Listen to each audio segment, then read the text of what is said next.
You are looking at Julian's pronunciation guide, where we look at how to pronounce better some of the most mispronounced words in the world, like this other curious word. But how do you say what you're looking for today?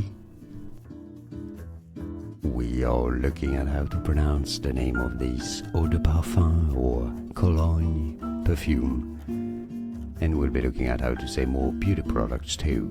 Acqua di Gioia. In it from Italian, meaning the water of joy. Acqua di Gioia.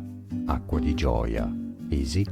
And now you know. More videos for you here to learn more correct pronunciations of famous brands and more. Loads to learn here. Stay tuned. Thanks for watching. Here are more videos on how to pronounce more confusing words and names too many mispronounced. Like this video if you found it useful. I appreciate your support. I'll see you soon and thanks for watching.